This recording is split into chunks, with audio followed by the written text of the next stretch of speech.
L'un des faits rarement évoqués à propos de la Seconde Guerre mondiale, c'est que bien plus d'obus ont été tirés par des navires de guerre sur des cibles terrestres que sur d'autres navires en mer.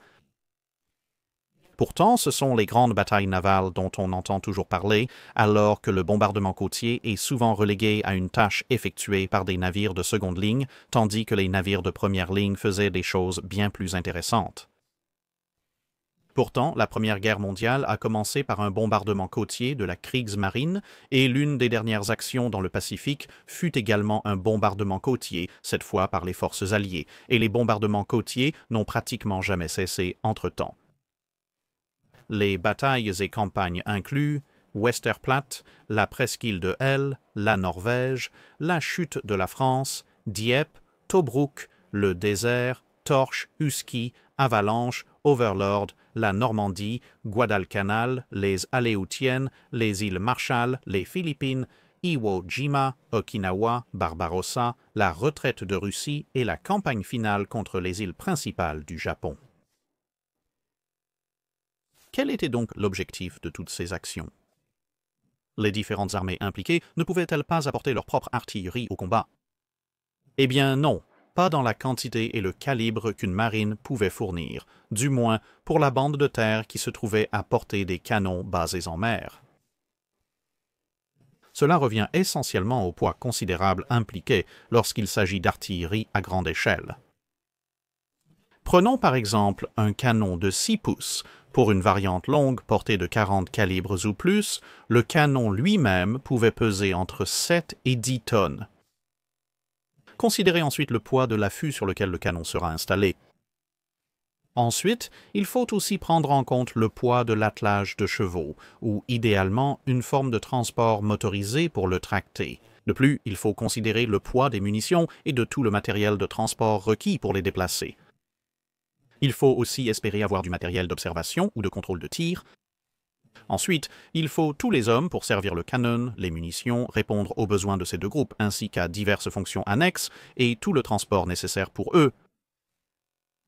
On pouvait obtenir des armes plus légères dans ce calibre, mais elles auraient un canon plus court et donc une portée plus réduite, et au final cela n'affectait pas vraiment le poids total de l'ensemble du train de pièces.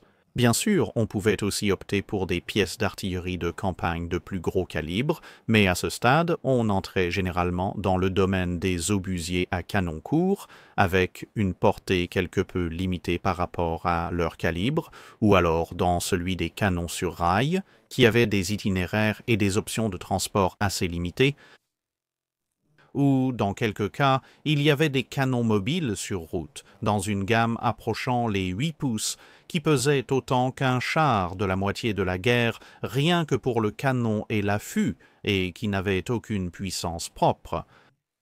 Souvent, ils devaient être déplacés en sections, et ensuite réassemblés sur place, et en plus, la plupart des armes de ce calibre étaient généralement classées comme artillerie de siège et n'étaient pas disponibles pour soutenir le soldat moyen sur le terrain.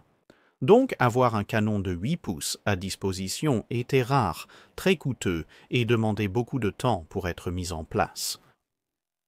À l'inverse, dans la marine, une arme à long canon, donc à longue portée de 6 ou 8 pouces, était assez courante. La première se trouvait sur les croiseurs légers et assez souvent comme armement secondaire des cuirassés.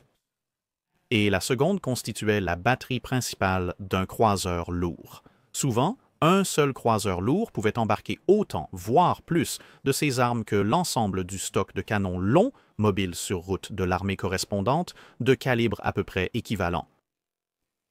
Même face aux destroyers, dont les canons de 4 à 5 pouces étaient en moyenne considérés comme légers selon les normes navales, ils disposaient tout de même d'une puissance de feu considérable, car ces canons, qui selon les normes métriques étaient dans la plage de 105 à 127 mm, seraient souvent considérés sur Terre comme la plus grosse artillerie lourde, couramment disponible et Les marines avaient tendance à posséder beaucoup de destroyers, et les destroyers avaient généralement plus d'un canon. Ensuite, on passait aux navires capitaux, et à part notre poignée de canons ferroviaires massifs, lents et très rares, rien ne pouvait rivaliser avec la portée et la puissance destructrice d'un canon de cuirassé de 12, 14, 15 ou 16 pouces, et les cuirassés avaient tendance à en transporter un bon nombre également, en plus des batteries secondaires mentionnées précédemment. Le soutien d'artillerie basé sur les navires offrait également d'autres avantages. Les canons étaient alimentés depuis des soutes à munitions, et une grande partie de leur processus de chargement, de la soute à la tourelle, était mécanisée, ce qui signifiait qu'ils avaient une cadence de tir mesurée en obus par minute au lieu d'obus par heure, ce qui était plus courant avec l'artillerie lourde terrestre. Ou des grues semi-improvisées, et bien trop souvent le chargement manuel était la norme. Comme indiqué précédemment, les canons étaient également généralement présents en grand nombre et étaient reliés à des équipements de conduite de tir avancés, des gyrostabilisateurs et autres dispositifs du même genre, tous conçus pour leur permettre de toucher des cibles mobiles à grande vitesse, alors qu'eux-mêmes étaient également en mouvement. En revanche, toucher une cible qui restait utilement immobile tandis que le navire avançait lui-même en ligne droite à une vitesse relativement lente était relativement facile. Et grâce à la loi du carré cube, un obus de 16 pouces avait un potentiel explosif ou de perforation de blindage bien supérieur, selon les besoins, à celui de quelques obus de 8 pouces ou d'un groupe de 4 obus de 4 pouces.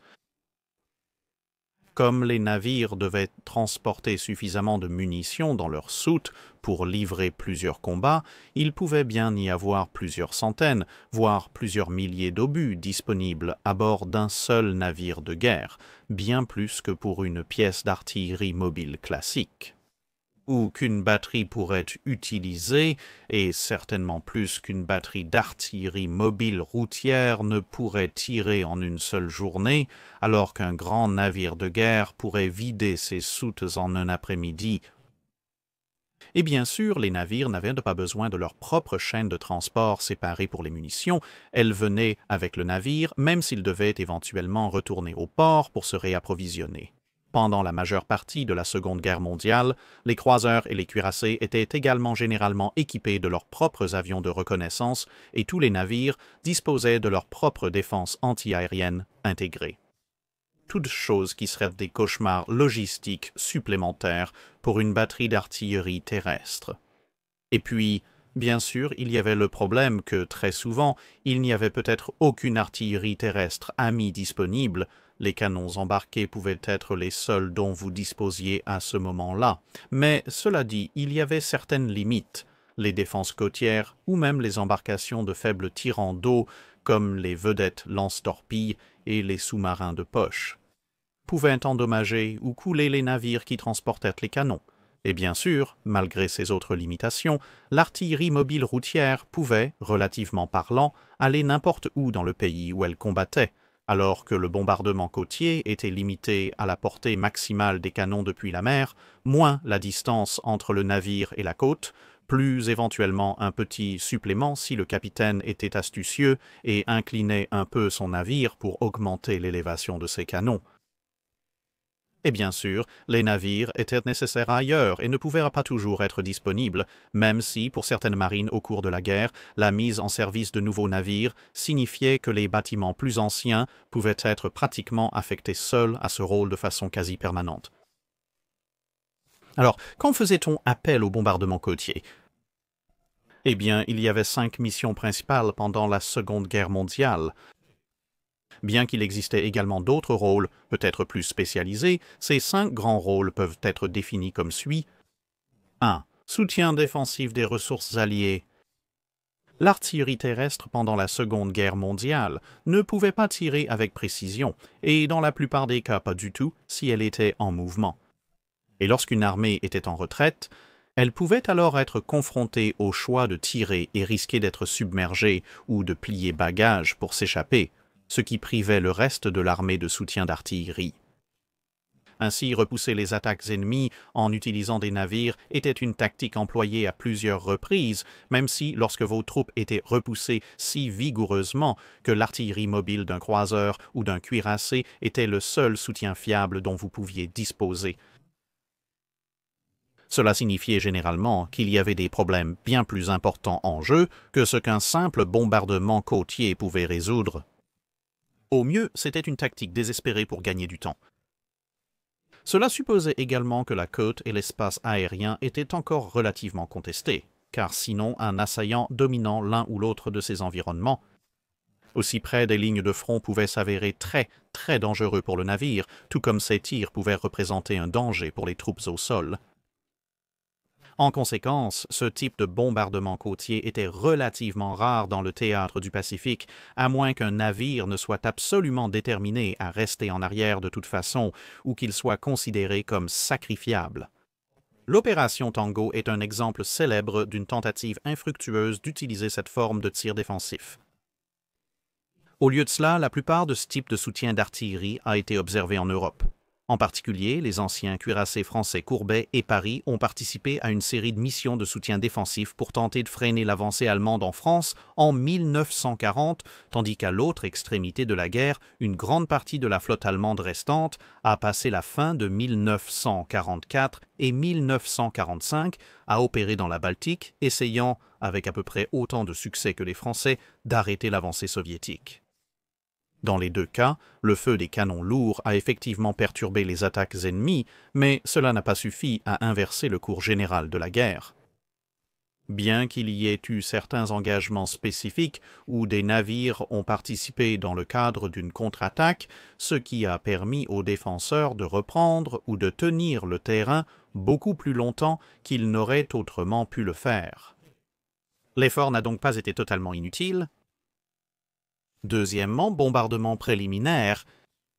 À l'autre extrémité, lors de la préparation d'une offensive, généralement avant un débarquement amphibie, mais aussi une fois que les troupes alliées étaient à terre, si des fortifications ennemies ou des concentrations de troupes avaient été repérées devant, les navires pouvaient être utilisés pour lancer un bombardement sur des positions ennemies fixes, des concentrations de troupes ou de véhicules, ou des infrastructures de soutien comme des ponts, des têtes de lignes ferroviaires et autres. Le but de cela était d'affaiblir l'ennemi en lui refusant le ravitaillement, en endommageant ou détruisant son équipement, en limitant sa capacité à repérer les troupes alliées en progression ou en brisant le moral de l'ennemi par la puissance redoutable de l'artillerie navale que beaucoup de soldats n'avaient jamais vue ou expérimenté d'aussi près auparavant. Cette forme de bombardement était clairement visible lors de la préparation de toutes les grandes attaques amphibies et dans de nombreux cas au cours des campagnes en cours, alors que les troupes alliées progressaient après le début d'une offensive. Le soutien aux troupes alliées après la Normandie et l'Italie, le soutien aux troupes allemandes après le début de Barbarossa et la plupart des batailles insulaires de la guerre du Pacifique en sont tous de bons exemples. Habituellement, les canons navals les plus lourds étaient préférés pour ce type d'opération car leur cadence de tir plus lente importait peu étant donné qu'on disposait généralement de tout le temps voulu pour les préparatifs et l'effet sur le moral des obus plus gros était nettement supérieur, tout comme l'effet dévastateur de la perforation de blindage s'ils avaient la chance de toucher une batterie fixe. 3. Soutien offensif direct des forces alliées. Cela se faisait généralement lors d'un raid amphibie ou d'une invasion elle-même. Ceci différait du type d'attaque précédent car il s'agissait pour les navires de tirer sur des points forts ennemis actuellement engagés avec les troupes alliées. Cependant, dans certaines circonstances, en particulier sur les îles du Pacifique, ce type d'action pouvait être mené bien après les débarquements initiaux eux-mêmes en raison de la petite taille de la zone attaquée, ce qui signifiait que toute l'île était toujours à portée des canons navals, avec très peu d'endroits suffisamment éloignés pour être considérés autrement que comme à bout portant pour la plupart des navires de guerre. Bien que des navires plus grands puissent être utilisés pour cette mission en raison du taux de tir plus élevé et de la plus grande précision rendue possible par la capacité de s'approcher dans des eaux moins profondes, les destroyers et d'autres navires similaires étaient généralement préférés pour ce rôle. Leurs canons restaient assez gros et puissants selon les normes terrestres, et il arrivait souvent que les troupes alliées soient suffisamment proches pour que les effets de souffle d'un obus de calibre cuirassé puissent blesser ou tuer autant d'entre eux que d'ennemis. C'était également généralement plus risqué pour les navires impliqués, car ils devaient s'approcher au plus près, là où les défenses côtières ennemies, qu'elles soient actives comme les canons et les avions, ou passives comme les mines et les obstacles sous-marins, pouvaient être plus efficaces. Ainsi, cela n'était généralement observé que lorsque les combats étaient particulièrement désespérés ou que les capitaines se montraient particulièrement audacieux. Les plages du jour J sont l'un des exemples les plus souvent cités de ce type de soutien, mais de nombreux autres débarquements ont connu des démonstrations similaires, tout comme plusieurs raids, tels que ceux de Dieppe et de Tobrouk. 4. Destruction des ressources ennemies. Tous les bombardements côtiers n'étaient pas liés au débarquement ou à la présence de troupes à terre. Parfois, des navires pouvaient être envoyés avec pour simple objectif de détruire quelque chose de particulièrement crucial appartenant à l'ennemi, qui aurait autrement un effet négatif sur les opérations alliées par la suite. Bien que ce type de mission puisse également avoir lieu afin de protéger une invasion se déroulant ailleurs, mais relativement proche, comme cela n'impliquait pas de guetteurs au sol et pouvait rencontrer une puissance aérienne ennemie importante, les cibles choisies pour ce genre de mission étaient généralement très côtières, c'est-à-dire à portée de vue directe des navires en question. Quelques exemples incluent la destruction des navires de la flotte de Vichy et la destruction des équipements des chantiers navals et des fortifications par les forces alliées lors de l'opération Torche, les attaques contre les installations italiennes à Gênes pendant l'opération Grog, le bombardement des concentrations de troupes ennemies dans le désert par le His Majesty's Ship Erebus, le bombardement de Tripoli et diverses attaques contre les îles japonaises vers la fin de la guerre. Et 5. Diversion, distraction et démoralisation. Parfois, l'objectif d'un bombardement côtier n'était pas directement lié à un objectif militaire spécifique dans la zone à ce moment-là, il pouvait aussi être mené pour détourner l'attention d'une autre opération qui se déroulait un peu plus loin, ou pour convaincre l'ennemi que l'opération en question allait avoir lieu à l'endroit où le bombardement frappait. Et parfois, c'était simplement pour essayer de démoraliser l'ennemi en soulignant que votre marine pouvait et faisait simplement naviguer jusqu'à la côte ennemie et faire exploser des choses précieuses sans que l'ennemi puisse vraiment y faire grand-chose. C'est nécessairement la catégorie la plus diverse et la plus étrange des 5 principales, et c'était une entreprise assez coûteuse et risquée à entreprendre. Plusieurs manœuvres de flotte à grande échelle ont été entreprises dans le cadre de l'opération Bodyguard, par exemple, qui faisait partie des efforts de tromperie entourant le jour J, mais même celles-ci n'ont pas abouti à une attaque directe significative contre les installations allemandes en dehors de la région du nord de la France. Dans la plupart des cas, les efforts de guerre impliqués étaient suffisamment gourmands en ressources pour que les bombardements de courte durée soient réservés aux zones où ils apporteraient un avantage direct et immédiat. Mais vers la fin de la guerre, dans les 2 principaux théâtres d'opération, alors que la pression sur les ressources alliées commençait à diminuer et que la capacité de minimiser les pertes grâce à ces 3 mesures classées D devenait plus possible, un certain nombre de bombardements de diversion ont été menés, notamment lors de diverses campagnes sur les îles du Pacifique, et beaucoup des attaques directes contre les îles japonaises comprenaient au moins un certain élément de ce type d'objectif. Maintenant que cela est établi, couvrons brièvement les types de navires utilisés dans ces missions. Comme vous l'aurez compris plus tôt, presque tout ce qui flottait et possédait un canon pouvait être, et a souvent été, utilisé à un moment donné lors des missions de bombardement côtier. Tout, des cuirassés les plus récents et les plus puissants jusqu'aux pré-dreadnoughts et aux poseurs de mines qui pouvaient n'avoir qu'un seul canon de 3 pouces, a été utilisé à un moment ou à un autre, mais de manière générale, on peut diviser les navires utilisés en 4 groupes. Premièrement, les navires utilisés par désespoir. Certains navires étaient moins adaptés au bombardement côtier que d'autres, et ils n'étaient donc appelés à remplir ce rôle que lorsqu'il n'y avait absolument rien de mieux de disponible à ce moment ou à cet endroit. Les dragueurs de mines polonais en sont un bon exemple au début de la guerre. Un seul canon de 3 pouces ne représentait pas grand-chose, surtout pour des navires et même à terre. Mais la marine polonaise n'avait vraiment plus grand-chose de mieux armé, et ils étaient déterminés à se battre, alors ils se sont battus. Vous avez aussi le His Majesty Ship Terror, un monitor équipé de canons de 15 pouces, et c'est un exemple d'un navire utilisé par désespoir, non pas à cause de sa classe ou de son type. En effet, un monitor armé de canons de 15 pouces est presque parfaitement adapté à ce genre de mission, mais dans le cas du Terreur, ces canons étaient complètement usés, et c'était à peu près la seule plateforme d'artillerie lourde disponible à ce moment-là pour des bombardements jugés nécessaires, donc il a dû y aller malgré tout le reste qui disait qu'il ne le devrait pas. Dans la plupart des cas, les navires qui entraient dans cette catégorie étaient relevés dès que la pression diminuait, ou la question épineuse tombait aux mains de l'ennemi, rendant l'affaire sans importance de toute manière. Deuxièmement, il y avait les navires utilisés en raison de leur obsolescence dans d'autres rôles. C'est une catégorie assez large, mais le simple fait est que certains navires étaient presque obsolètes au début de la guerre et étaient souvent prévus pour être remplacés, tandis que d'autres le deviendraient pendant la guerre, soit à cause de l'évolution technologique qui les laissait derrière, soit à cause des dommages de combat accumulés qui nuisaient à leur capacité globale. Et bien sûr, ces dommages de combat survenaient au cours de la guerre. Maintenant, qualifier certains de ces navires d'obsolètes est un peu sévère, mais le terme « obsolète » pour d'autres rôles est essentiellement utilisé pour désigner des navires qui ne sont plus adaptés à une position de première ligne dans leur rôle principal d'origine.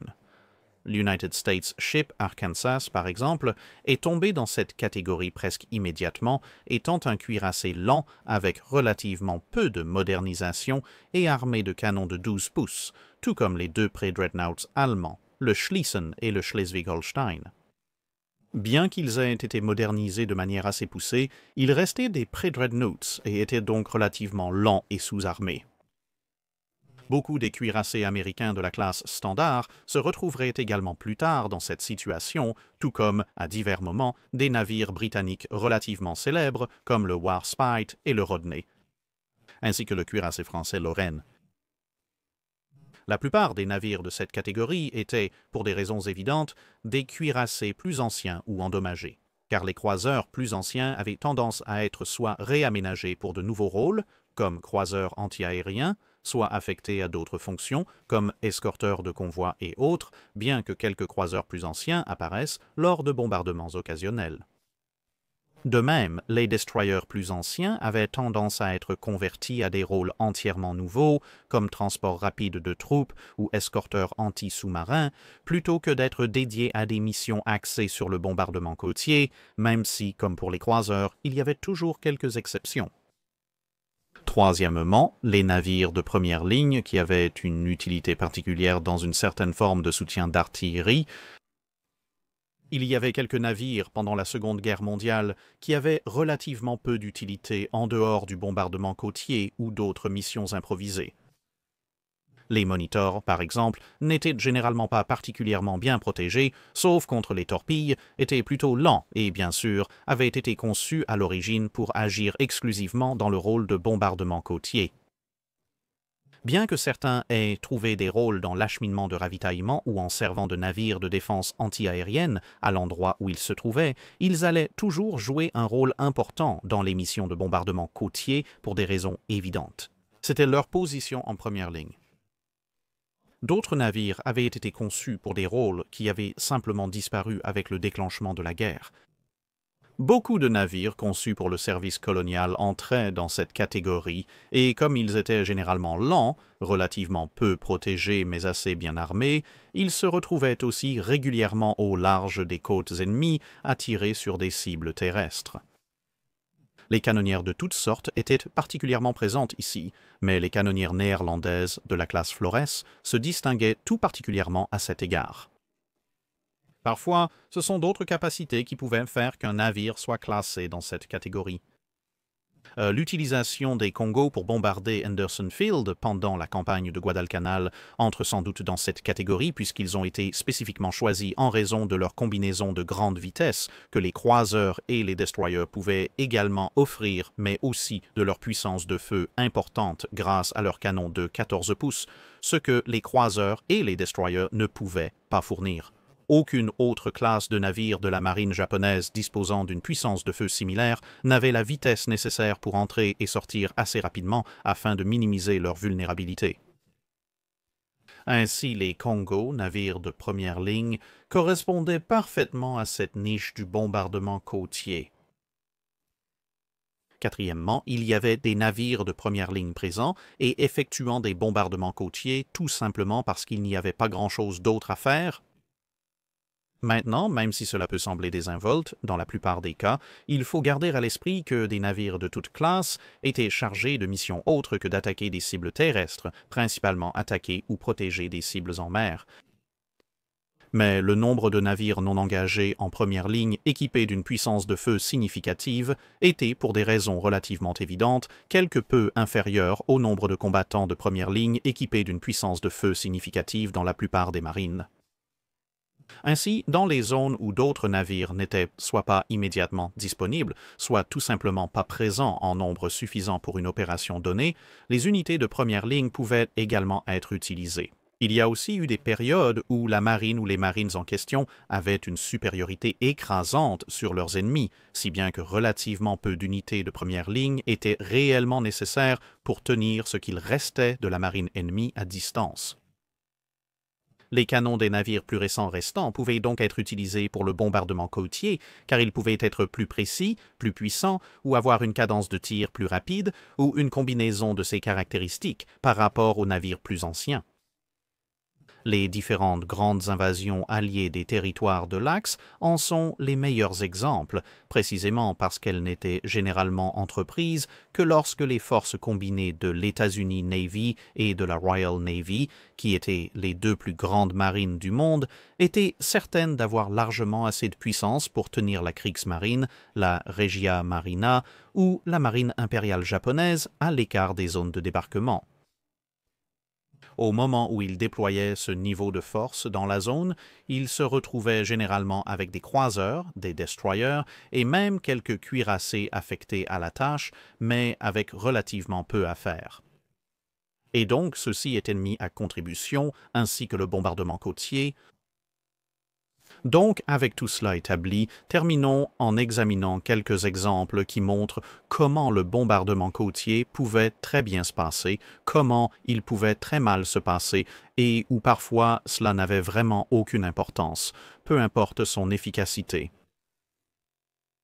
Donc, bien que ce soit une opération suffisamment vaste pour contenir des exemples des trois cas si l'on considère des incidents spécifiques isolément, la tendance générale de l'opération Overlord était que le bombardement côtier s'est plutôt bien déroulé. Cela s'est fait en trois phases principales.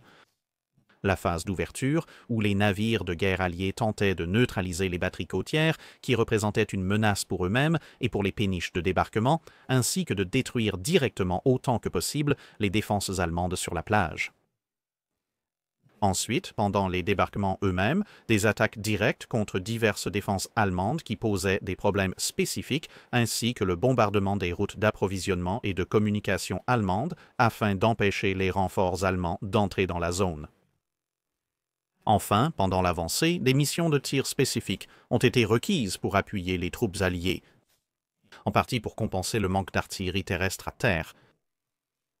Certaines des opérations visant à neutraliser les batteries d'artillerie ne se sont pas déroulées tout à fait comme prévu, mais l'objectif général de protéger les zones de débarquement de leurs tirs a tout de même été en grande partie atteint. Par exemple, il y avait une batterie à Longues-sur-Mer qui a été attaquée plusieurs fois avant les débarquements sans grand succès, mais le 6 juin même, lorsqu'elle a commencé à ouvrir le feu sur les forces de débarquement, elle a été prise à partie par le His Majesty's Ship Argonaut et le His Majesty's Ship Ajax, qui l'ont neutralisé pendant une grande partie de la journée avant que le croiseur français Georges Légu ne la détruise définitivement lorsque les servants des canons ont dégagé une partie des débris et ont recommencé à tirer. Le United States Ship Texas a également engagé ce qui restait des batteries de la pointe du Hawk. Bien que cela ne les ait pas immédiatement neutralisées, cela signifiait que les batteries étaient en grande partie occupées à lui répondre, et chaque obus qu'elle tirait sur le Texas était un obus qu'elle ne tirait pas sur les péniches de débarquement qui approchaient. Le Texas a également pris le temps d'engager directement les défenses allemandes sur la plage avec ses canons principaux et secondaires, allant même jusqu'à s'en prendre à quelques snipers très malchanceux avec de l'artillerie navale à grande échelle. Après l'établissement des têtes de pont, elle a continué à fournir un appui-feu à des zones situées si loin à l'intérieur des terres qu'elle a dû inonder certaines de ses protubérances anti-torpilles du côté opposé pour augmenter l'élévation de ses canons. En revanche, le His Majesty's Ship Rodney est en fait arrivé un peu tard à la fête par rapport à une grande partie de la force de bombardement du jour J, mais en conséquence, il a fini par mener de nombreuses missions de soutien pour les troupes qui avaient quitté les plages, alors que certains des cuirassés présents plus tôt rentraient chez eux pour se réapprovisionner en munitions, en carburant ou pour remplacer les canons. Cette liste de cibles pour le Rodney comprenait des ponts, des concentrations de troupes et des unités de panzer allemandes, ces dernières ayant été frappées de manière particulièrement dévastatrice.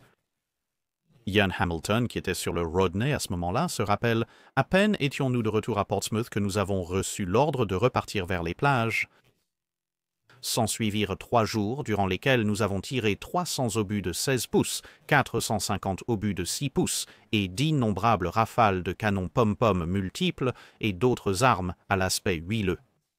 Nos cibles étaient des batteries ennemies et des concentrations de véhicules blindés de combat. Même sans toucher directement, la déflagration de nos obus explosifs de 16 pouces était suffisamment redoutable pour renverser un char de 45 tonnes sur le côté et anéantir tout le personnel qui ne se cachait pas derrière un blindage. Nous pilonnions sans aucune possibilité de riposte des concentrations de chars aussi loin à l'intérieur des terres qu'à Cannes. Cela devait être dévastateur pour le moral des équipages de chars allemands. De l'autre côté, Werner Kortenhaus a écrit « Ce jour-là, le 9 juin, fut pour nous l'une des actions les plus difficiles jamais vécues. Nous nous étions rassemblés avec une dizaine de chars sous les arbres de l'avenue au sud d'Esquivel. Nous avons avancé, écoutilles fermées, un char après l'autre, sur la droite, en passant devant le château, dans une grande prairie entourée de haies. Là, nous avions l'intention de passer en formation de larges coins pour l'attaque, les grenadiers derrière et à nos côtés. Puis tout s'est passé très vite. En quelques minutes, nous avions perdu 4 chars, détruits par des canons de marine. Sur mon char, la tourelle était bloquée, donc je ne pouvais tirer dans les haies qu'avec ma mitrailleuse. Le feu est devenu plus intense, si bien que sur ordre du major von Luck, nous avons dû nous replier, tout comme les grenadiers. L'artillerie a continué sans relâche, une trentaine ou une quarantaine de grenadiers ont dû être tués par celle-ci. Lors d'une opération de moindre envergure, un peu plus tôt dans la guerre, les cuirassés Warspite, Barham et Valiant, ainsi que le croiseur Gloucester et quelques destroyers, se sont dirigés vers Tripoli pour une attaque à l'aube. Le rapport sur l'engagement indiquait que le repérage aérien avait été rendu difficile par la fumée et la poussière d'une attaque aérienne précédente, mais que 3 ou 4 navires avaient été incendiés ou coulés dans le bassin naval et que 2 autres ou plus avaient également été touchés, ainsi qu'un destroyer. Les installations portuaires et les établissements à terre ont également été gravement endommagés, quelques 530 tonnes d'obus ayant été tirées. Pendant 20 minutes, aucune unité navale n'a été rencontrée et les batteries côtières n'ont pas riposté. Aucun dégât ni perte parmi nos navires. Pendant l'approche, les avions de la marine ont abattu 4 avions de transport de troupes et un bombardier, et après le bombardement, ils ont détruit un bombardier et repoussé une attaque de bombardiers en piqué, dont l'un a été abattu et un autre probablement détruit. À l'inverse, le bombardement côtier pouvait très mal tourner. En septembre 1942, un raid sur Tobruk, appelé Opération Agreement, a été lancé. L'idée était de mener un bombardement naval combiné à une opération amphibie avec le soutien des forces spéciales et de la puissance aérienne dans le but de détruire diverses infrastructures portuaires, tous les navires présents à quai, tous les stocks visibles et diverses autres cibles, ainsi que la destruction directe de tout matériel ennemi de nature militaire qui pourrait être trouvé. Le raid amphibie devait être lancé sous la couverture du bombardement côtier effectué par les navires en question. La force de frappe comprenait un croiseur, le His Majesty's Ship Coventry, et une demi-douzaine de destroyers qui devaient fournir la majeure partie du soutien d'artillerie. Malheureusement, à cause de problèmes lors du déploiement des balises indiquant aux assaillants leur position le long de la côte et d'autres retards, le destroyer de classe Tribal, le Seek, a été touché plusieurs fois par des canons italiens de 6 pouces et allemands de 88 mm. Contrairement aux apparences, les coups fatals provenaient des armes de 88 mm, laissant le navire sans électricité et vulnérable. Ainsi alerté, étant donné que le Seek s'était également dirigé vers une mauvaise plage, les défenses de l'axe ont aussi réussi à couler un certain nombre de petites embarcations accompagnant les navires de guerre.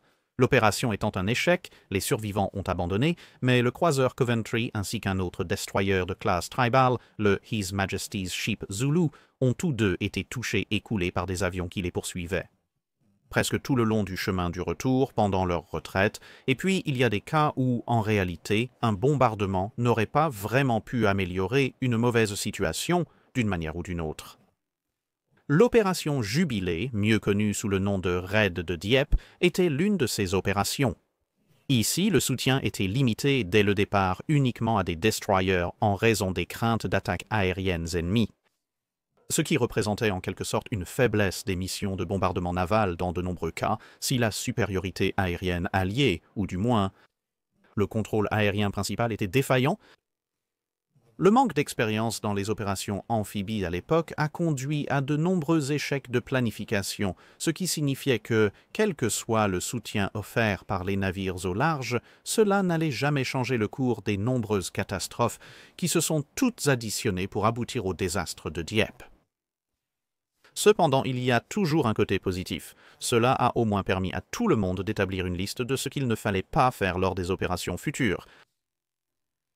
Bien sûr, ce résumé s'est principalement concentré sur la composante maritime du bombardement côtier. Il existe tout un autre aspect du soutien d'artillerie navale qui a été assuré par divers engins de débarquement convertis et d'autres navires de soutien côtier rapprochés, mais cette discussion mérite d'être réservée à une autre vidéo qui examinera ces types de navires de manière plus détaillée. Et bien sûr, certaines des actions mentionnées ici, comme le raid de Dieppe, l'opération Overlord, l'opération Agreement, ainsi que certaines des batailles cruciales dans le Pacifique pendant la campagne de saut d'île en île des États-Unis, mériteront à l'avenir leur propre vidéo. Mais j'espère que cela a servi d'introduction utile sur la fréquence des bombardements côtiers, les types de bombardements côtiers qui ont été réalisés, les navires qui les ont effectués et certains des résultats qui pouvaient découler de ces différentes missions de bombardement. C'est tout pour cette vidéo. Merci d'avoir regardé. Pour tout commentaire ou suggestion de navire à examiner, laissez-nous un message ci-dessous. Pour les questions sur la cale sèche, commentez la publication épinglée